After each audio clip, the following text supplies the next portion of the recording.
At 7:55 a.m., December 7, 1941, a thin veil of smoke drifted over Pearl Harbor, carried by a light wind that barely stirred the still water. Why did one quiet warning, heard only hours before the attack, fail to change the course of that morning?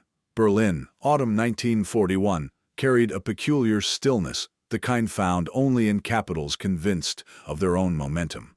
Offices inside the German quartermaster corps glowed late into the evening, filled with the quiet hum of calculators, map lamps, and the murmured certainty that the war's trajectory had already been sealed. At the center of this confidence stood a senior quartermaster whose reputation rested not on bluster but on meticulous arithmetic. His statement, delivered with the calm of a man citing a known law of nature, felt definitive. The United States, he said, was a soft, leisure-bound nation that would struggle to maintain even a year of genuine industrial strain. It was a notion that fit neatly into every preconceived assumption his staff carried. Wide oceans, a politically divided public, and an economy tilted toward comfort rather than sacrifice. All of it formed what seemed like an unshakable conclusion. Yet thousands of miles away, in the flat, cold mornings of Michigan and Ohio, the first vibrations of something far larger were beginning. Factory floors that had once echoed with the rhythm of consumer goods now pulsed with a different energy. The machinery hadn't yet fully shifted to war production, but the signals of transformation were unmistakable. Engineers redrafted assembly paths, supervisors extended work shifts, and corporate leaders debated how to convert plants designed for sedans into engines of mass-scale material. What looked placid on paper was, in truth, the early stirring of an industrial abyss, a depth of production potential unfamiliar to any European state, and particularly unfathomable to a German command forged in a continent of limited resources and rigidly measured expectations. In Berlin, the early intelligence documents arriving from the United States were thin, technical, and, at first glance, unremarkable. Most officers skimmed them without alarm. But one report, circulated quietly through the upper floors of the Air Ministry, carried numbers that seemed almost careless in their optimism. American firms, it claimed, were preparing to retool entire assembly lines for aircraft production. Not small batches, not specialty work, complete lines capable of pushing out heavy bombers at rates no German factory could mimic. The figure that drew immediate skepticism was the projected output of the new B-24 line at Willow Run, 1 bomber per hour.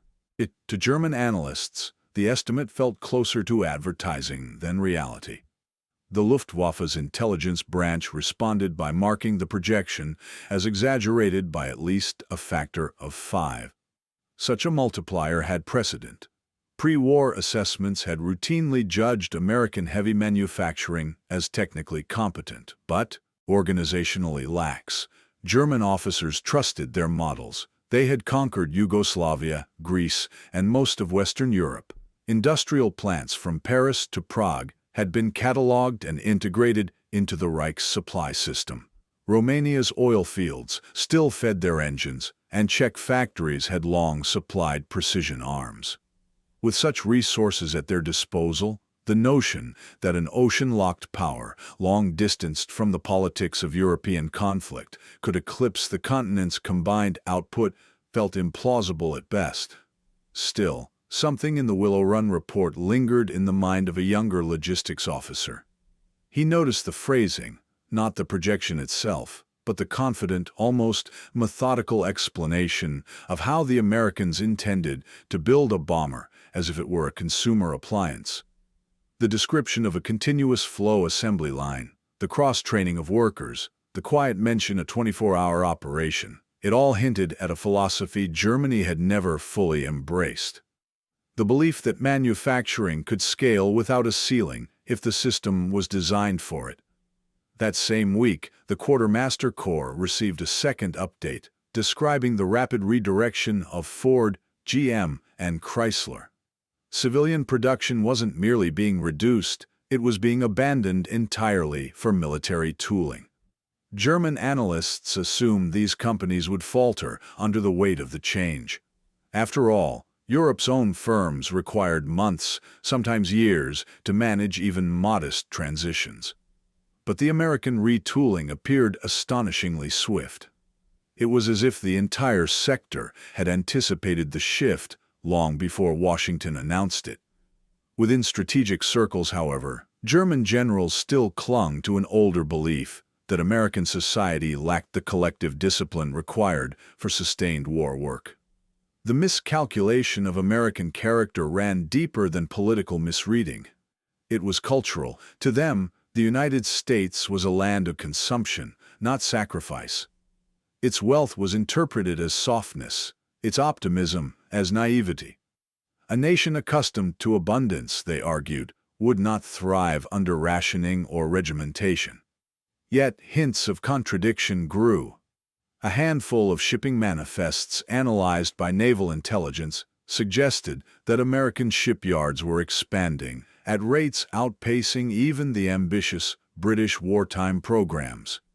More subtly, aerial reconnaissance photographs over East Coast ports showed construction cranes multiplying, dock spaces widening, and rail connections thickening into complex grids. None of these elements alone proved anything.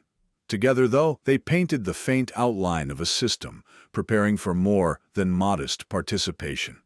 Inside OKW, a quiet unease began to surface. A colonel tasked with reviewing quarterly naval capacity charts wrote a margin note questioning whether the United States had been economically underestimated by an order of magnitude. His superior dismissed the comment as overreaction, but the question lingered like a splinter in the broader strategic picture. Even so, Berlin's confidence still held. Germany's high command believed in replacement through conquest. Industries seized across Europe were expected to offset any Allied advantage. The calculus seemed secure. France offered machine tools, the Low Countries provided ports, and the Balkans supplied raw materials. To them, America simply lacked the proximity and urgency that Europe's wars demanded.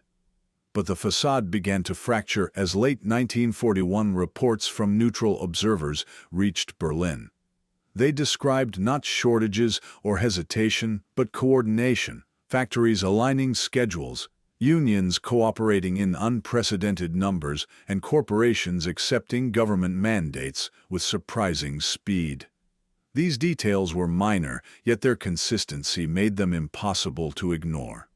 Then came the intelligence synthesis that shifted the tone of the conversation entirely. A consolidated summary of American industrial expansion that, for the first time, presented the possibility that U.S. mobilization was not merely reactive, but intentional on a scale Europe had never matched. When the numbers were laid flat on a table in Berlin, one general stared at the sheets in silence, before muttering tough that if they were even half correct, the war's timeline had quietly slipped out of German hands. He didn't share the comment widely. It was too early, too speculative, too discordant with official accounts. Yet for him, it marked the first tremor in a foundation believed immovable. The sense that an unseen force was rising across the Atlantic, a force unconcerned with European constraints, unburdened by resource ceilings, and powered by a nationwide willingness to convert peacetime abundance into wartime endurance, settled into his thoughts with unwelcome clarity. Within months, more reports would arrive, each reinforcing the pattern, each suggesting that American capacity was not simply growing, but accelerating. The shape of the conflict was beginning to tilt, though few in Berlin yet recognized it. They hadn't seen how deep the American industrial abyss truly ran. But the first unmistakable crack had formed, and from that point forward, the quiet certainty of 1941 would never fully return. By early 1942, the American factory floor had begun to resemble something beyond the familiar imagery of industry. What had once been orderly rows of machines stamping out civilian comforts now operated like an immense living system. one that absorbed raw materials at dawn and released aircraft, engines, and freight wagons by nightfall. To observers within the German high command, the initial reports felt exaggerated, almost theatrical. Their own factories had long operated within rigid boundaries, so the idea of a production curve that did not merely rise but multiplied startled even those who prided themselves on economic literacy. The comparison memo that circulated inside OKW struck at the center of this disbelief. The United States was no longer matching output nor participating at the edges of the war effort.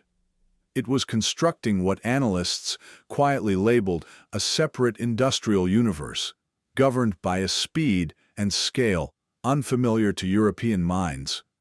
The War Production Board became the engine room of this transformation. Its centralization of machine tools, control of material priorities, and disciplined rationing program removed the kinds of frictions that Germany had long accepted as unavoidable. American manufacturers, accustomed to competitive efficiency, adapted with startling ease.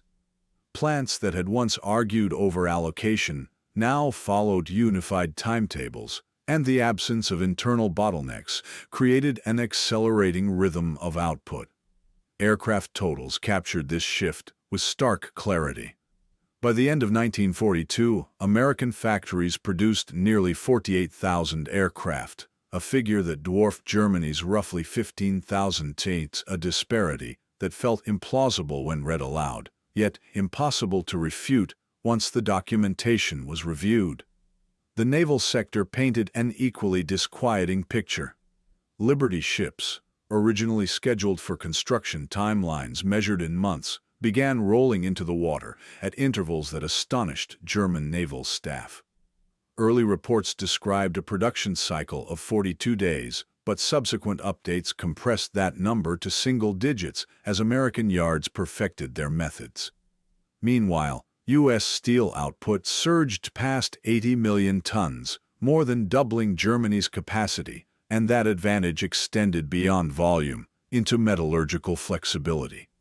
In the realm of transportation, the United States built trucks and locomotives at rates exceeding the combined Axis total, signaling the emergence of logistics as a weapon in its own right. An insight not fully grasped in Berlin until far later. German resource fragmentation only amplified the contrast. Bombing disruptions, labor shortages, and persistent transportation failures left important factories functioning below capacity despite Speer's attempts to reorder the system. Economists within the Reich, whose warnings had often been softened for fear of appearing pessimistic, began drafting memos with uncharacteristic bluntness. Their models showed a widening production gap that would become mathematically unrecoverable by 1943. The numbers offered no comfort, only an expanding sense that time itself had turned against them. Yet statistics alone rarely alter the mindset of seasoned officers. What finally shifted the tone was not a chart or a forecast, but a field cable. After Tunisia, German ground commanders witnessed American equipment arriving in overwhelming volume, replenished almost as fast as it was deployed. Reports described it as a flow rather than a supply line, a presence that seemed impossible to exhaust.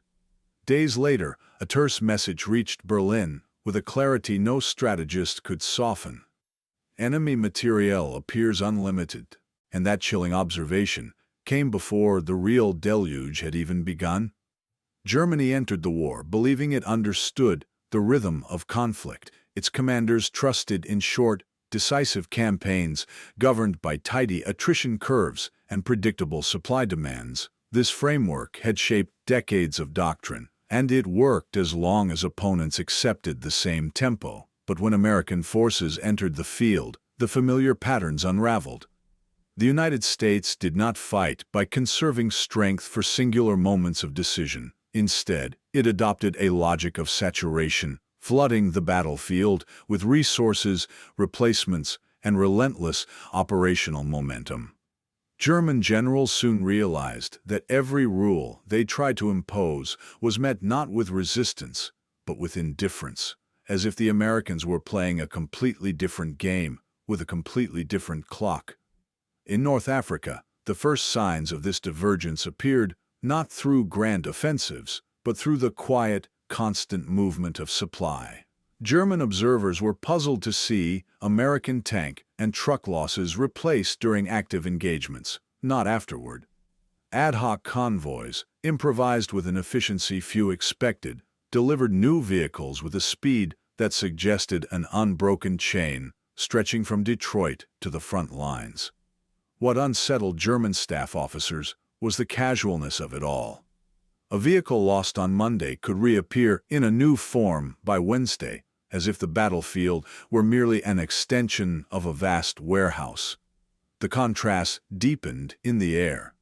Germany, shaped by the limitations of its own production base, used aircraft chiefly for tactical support and precision attacks, carefully allocating sorties to conserve machines and air crews. The United States, by comparison, deployed heavy bomber fleets that moved in broad formations, backed by a replacement pool so deep that losses, though never trivial, seemed to vanish into a larger system.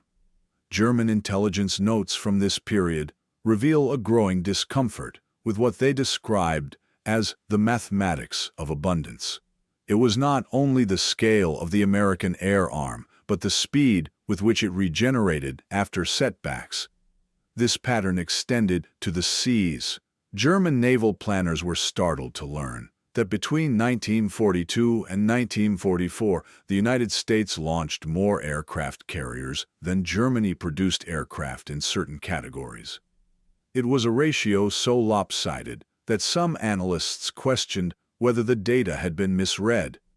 Yet the numbers held, and with them came the realization that American training pipelines for pilots and mechanics operated like assembly lines, replacing personnel with the same structured efficiency that governed equipment. What most confounded the Germans, however, was a cultural difference that exposed the widening gap between the two nations. American troops were observed abandoning damaged vehicles without hesitation. Confident replacements were already on the way. To German field officers raised in an economy of scarcity, this behavior was astonishing. Equipment was something to preserve, repair, and stretch across campaigns. The Americans viewed it as something to use, lose, and replace. That single difference revealed an uncomfortable truth.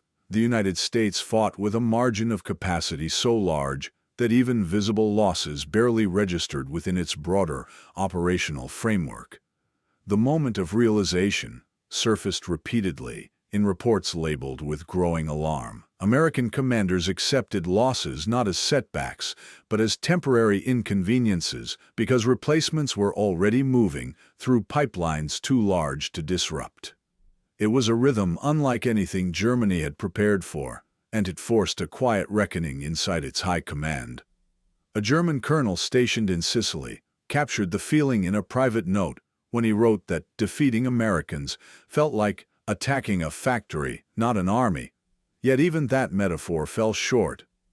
What awaited Germany in the months ahead was something far more daunting, not just a factory, but an industrial organism that expanded, accelerated, and adapted with every passing month. When the Allies landed in Normandy, German planners anticipated a familiar pattern, one shaped by the memories of 1914 and reinforced by decades of staff college teaching. They expected congested beaches, weeks of bottlenecked supply, and an Allied advance slowed by the simple physics of limited port capacity.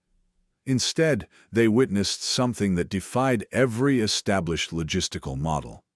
The Americans did not wait for infrastructure to appear, they brought it with them. The result was an expansion of operational reach so rapid that it felt less like reinforcement and more like the unfolding of a new kind of warfare, one in which supply itself became a strategic instrument. Within days of the landings, the artificial mulberry harbors rose from the surf, transforming open coastline into functioning port complexes. German observers, unsure of what they were seeing, initially interpreted them as temporary platforms.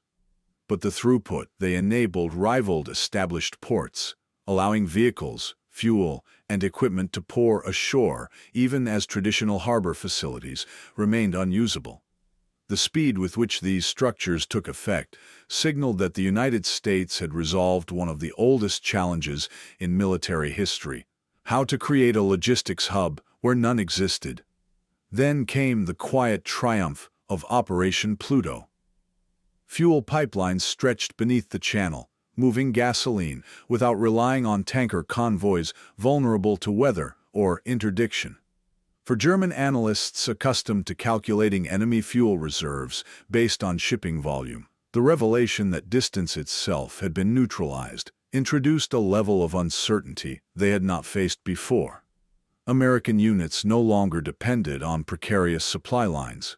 Instead, they operated as though connected to a vast energy reservoir that grew stronger by the week.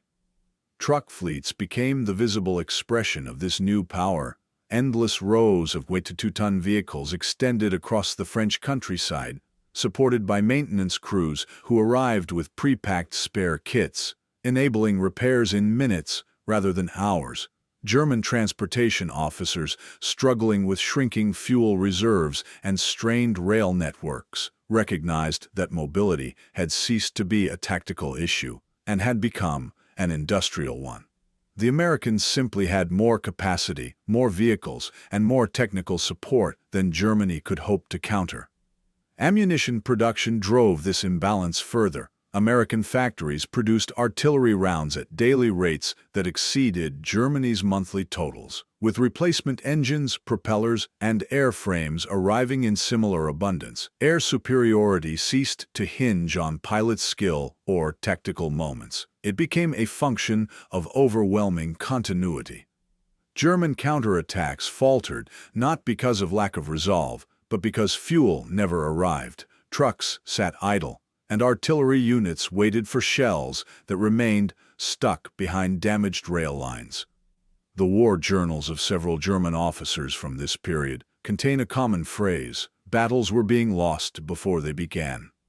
The issue was not courage or leadership. It was the recognition that the United States had transformed logistics into a decisive instrument, a weapon that shaped every engagement long before either side came into contact. And still, the Reich clung to the belief that a single offensive might fracture American resolve. As winter approached and plans for a desperate push through the Ardennes took shape, the miscalculation of American character prepared to reveal its most unforgiving truth. Hitler entered the winter of 1944 convinced that American troops, once struck hard in bitter weather and isolated under sudden pressure, would fracture in the same way weaker armies had during earlier campaigns. His confidence rested on a belief that the United States relied too heavily on machinery and comfort, and that its soldiers lacked the endurance shaped by years of hardship and scarcity. Yet, as the Ardennes offensive unfolded, German commanders encountered something entirely different. They watched U.S. divisions, though stunned and scattered at first, hold critical crossroads with improvised defenses, reroute supply columns through snow-clogged forests, and transform ordinary convoys into makeshift blocking forces. What unsettled the German high command was not the equipment on display, but the quiet determination behind it, a refusal to yield, even when the situation appeared to favor the attackers. The opening surprise of the offensive had been real. Several American units were caught off guard and briefly displaced. But the anticipated collapse never came. Instead, replacement battalions began arriving at a pace that defied the assumptions of German planners. Columns of fresh personnel, equipment, and fuel moved into threatened sectors faster than German units could exploit their initial gains. Reports sent back to Berlin described this speed with a tone of disbelief, noting that the Americans seemed able to rebuild defensive lines almost as quickly as they were disrupted. The operational momentum Germany hoped to sustain simply dissolved in the face of an adversary whose resources extended far beyond the battlefield. Artillery became an unmistakable symbol of this imbalance. German troops described American fire as a constant presence, not in chaotic bursts, but in steady, disciplined patterns that conveyed both confidence and depth of supply. The term drumfire without pause began appearing in field notes, not as a complaint about intensity, but as a recognition that the Americans possessed a logistical capacity for sustained support that Germany could no longer match. It created an atmosphere in which every German maneuver risked being smothered before it could mature. Fuel shortages compounded these pressures. German commanders who had once prided themselves on precise timing found themselves immobilized by empty tanks and stalled transport vehicles.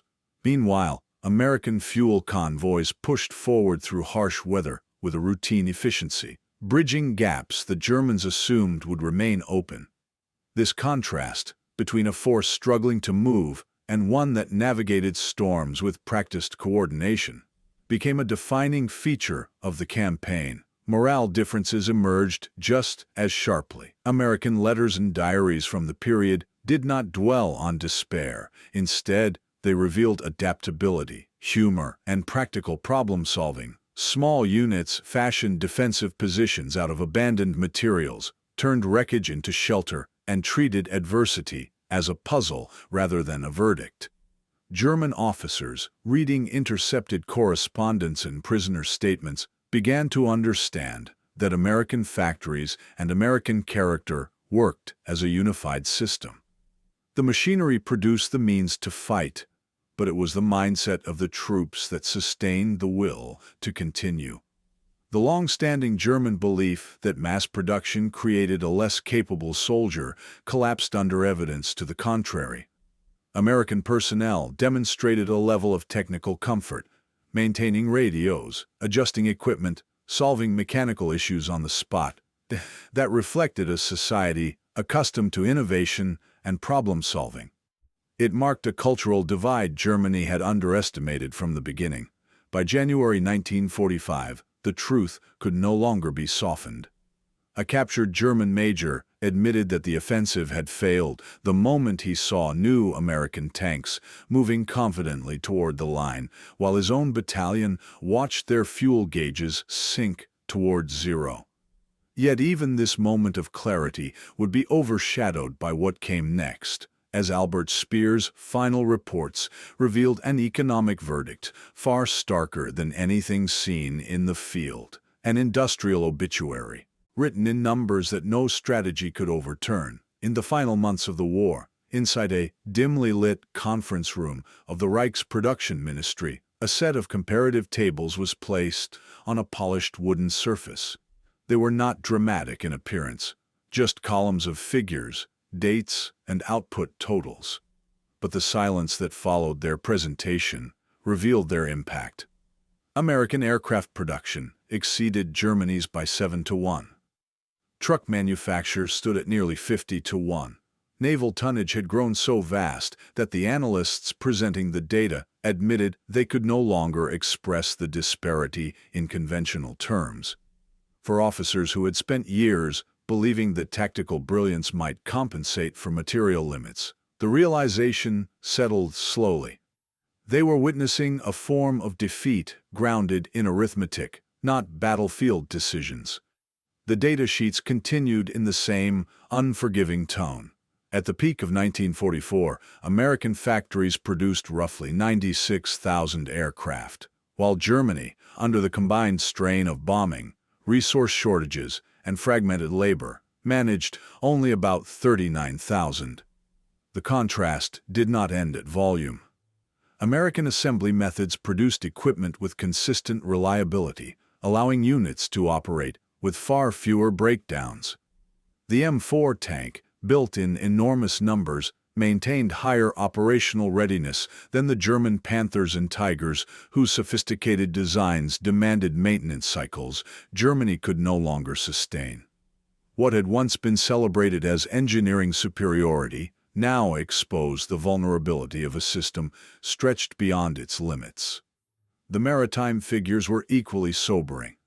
American shipyards produced more merchant tonnage in a single year than Germany managed across the entire war. It was a scale so far outside European norms that some officers questioned whether the numbers were misreported. Yet each entry had been verified repeatedly. The logistics backbone of the United States had grown so broad and resilient that it no longer resembled a military support network. It resembled an industrial ecosystem operating with a momentum unaffected by battlefield fluctuations. Among the most striking revelations were the categories where the Americans reached what German analysts privately began calling the 100-to-1 realm. Trucks poured off assembly lines in quantities beyond practical comparison. Standardized spare parts, designed for easy interchangeability, eliminated the maintenance complexity that plagued German units. Radios and communication equipment arrived in such volume that American field formations operated with a level of coordination Germany could not replicate. Even fuel refining, a process requiring vast infrastructure, illustrated how far the gap had widened. As these tables circulated upward, Albert Speer added a candid note that would echo long after the war. Germany never possessed more than a fraction, approximately 15% of the industrial base required to defeat the United States. It was an admission that reshaped how the conflict would be understood. The legacy of this imbalance reached into the post-war era, informing American doctrine that prioritized overwhelming logistics and strategic scale, principles later embedded into NATO's planning and operational structures. The limits of mass versus precision, a debate that would continue into the Cold War, traced much of its origin to these wartime contrasts, where American acceleration in technology and production set the foundation for decades of strategic posture. As Berlin descended into final collapse, one general, reflecting on the years of struggle, remarked that Germany had never truly been at war with an army. It had been at war with an economy of a magnitude beyond anything the Axis had imagined. The industrial abyss had absorbed every calculation and overtaken every plan.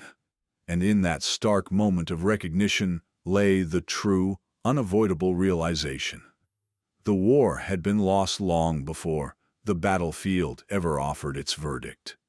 In the end, stories like this remind us how much there still is to learn, and how every voice that stays with these moments helps keep their lessons alive.